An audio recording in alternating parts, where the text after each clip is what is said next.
L'héritage, il est vraiment multidimensionnel. Et vous vous imaginez bien qu'un projet olympique, dans tous les projets olympiques d'ailleurs, l'héritage est centré au cœur.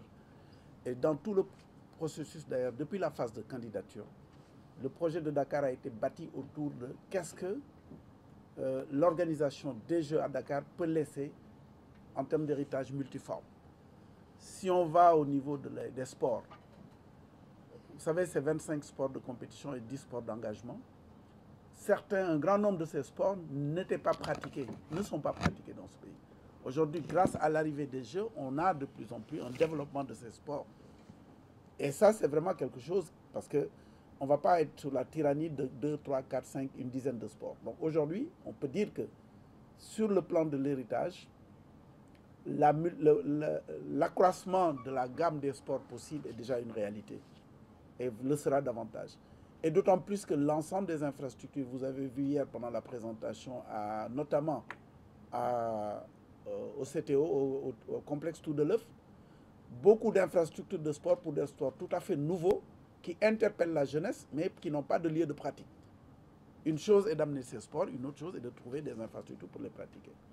Mais on est allé encore plus loin. On a utilisé le prétexte des Jeux en disant à Dakar, Iba Mar Diop va être réhabilité grâce à l'accompagnement du gouvernement. Tour de l'œuf et la piscine vont être réhabilités. Et quid de l'intérieur de la capitale, la banlieue notamment. C'est là où le projet a été innovant en réalisant 11 infrastructures de proximité grâce au financement que l'État a obtenu auprès de l'Agence française de développement.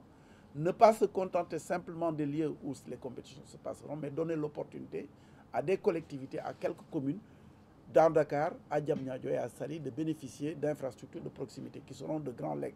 C'est de petites unités infrastructurelles, mais qui rendent de grands services aux populations.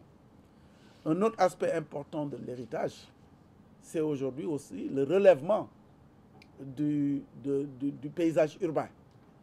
Il faut savoir que autant il y a de la réhabilitation d'infrastructures, autant il y a l'aménagement urbain sur une quinzaine de kilomètres que l'AGEROUTE va réaliser à Dakar, Diamniadio et Saly et dans certains. Et hier, en allant au centre équestre, vous avez vu un certain nombre de tronçons de route qui sont dans le programme de réhabilitation. Sur Saly particulièrement, tout l'intérieur de Saly va être, la voirie va être remise à niveau pour permettre véritablement de pouvoir améliorer le standing et je pense que tout ça c'est important. Et Abdoulaye a parlé de l'hôtellerie. Aujourd'hui, nous sommes sur un programme extrêmement important avec le ministère du Tourisme et le secteur hôtelier pour améliorer la qualité du service. Et dans ce cadre, grâce au JOJ, il y a un programme qui s'appelle le projet FIT, financé par un certain nombre de partenaires au développement avec le ministère de la formation professionnelle. Une étude a été menée pour identifier 219 métiers liés au sport, qui sont des opportunités de création d'emplois, mais aussi des opportunités d'entrepreneuriat pour la jeunesse sénégalaise. Ce projet est en train d'être mis en œuvre avec le ministère de la formation professionnelle et beaucoup de secteurs dans le domaine du transport, dans le domaine des industries culturelles et créatives, dans le domaine du tourisme, de l'hôtellerie, de la restauration sont en train d'être implémentés.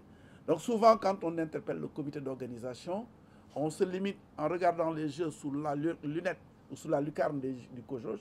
On a l'impression que c'est les infrastructures, ce qui est en train d'être fait, mais l'ensemble des autres entités qui ont des missions régaliennes sont en train d'œuvrer pour apporter une contribution au JOJ. Et c'est là aussi où on retrouve en tout cas toute la dimension héritage. Abdoulaye a parlé d'un projet extrêmement structurant qui est la maison du cuir.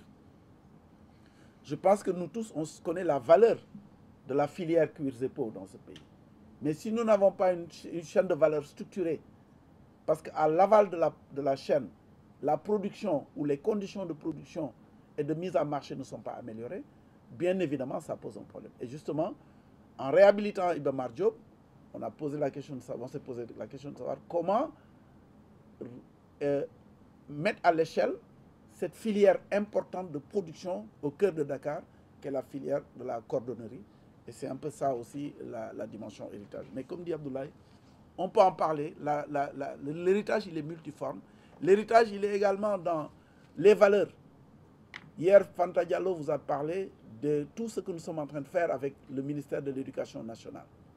en termes d'éducation aux valeurs. Le brevet olympique, civique et sportif, on sait tous que dans notre pays, l'éducation civique avait reculé. En implémentant un programme comme cela, qui est un brevet virtuel, hein, en amenant les professeurs d'éducation physique et même les professeurs de français, de mathématiques, à comprendre ces principes et à les inculquer aux enfants, je pense qu'on participe à la construction d'une citoyenneté. Et ça, c'est des dimensions extrêmement importantes. Je pourrais également évoquer un autre projet que nous avons implémenté, qui est en phase et qu'on continuera. Un projet assez symbolique de parc, rien que par l'évocation de son appellation. Pratiquer le sport de mon choix dans ma localité. Un projet qui a permis d'aller dans des villages les plus reculés, à Kobanao, à Pambal, à Donaïtaréji, à Yen, aller dans des localités où les enfants, aujourd'hui, n'ont même pas d'espace pour pratiquer l'éducation physique. En y allant, le COJOJ amène, avec le comité olympique, amène des équipements de sport, mobilise des enfants et laisse des infrastructures, et même souvent des kits médicaux, parce qu'on se rend compte que les enfants, quand ils font la gymnastique ou l'éducation physique, ils peuvent se blesser, il n'y a même pas les premiers soins. Et donc tout ça, c'est des dimensions qui seront agrégées. Et je voudrais conclure sur cela. Nous avons passé un protocole d'accord avec l'ANSD, l'Agence nationale de la statistique et de la démographie. Une situation de référence a été bâtie pour évaluer l'impact que les JOJ ont eu post-jeu. Et vous verrez que chaque jeu olympique, et de plus en plus d'ailleurs dans tous les grands événements sportifs, à l'issue du projet, il y a toujours un rapport de capitalisation qui montre quel a été l'impact véritablement. Quel a été l'impact pour le secteur privé national. Aujourd'hui, vous prenez le plan de passation de marché du COJOJ, beaucoup d'entreprises du secteur privé ou de prestataires sont en train d'exécuter, de prester pour notre compte. Et tout cela, nous sommes en train de le recenser pour en faire le rapport de capitalisation après les Jeux. Je vous remercie.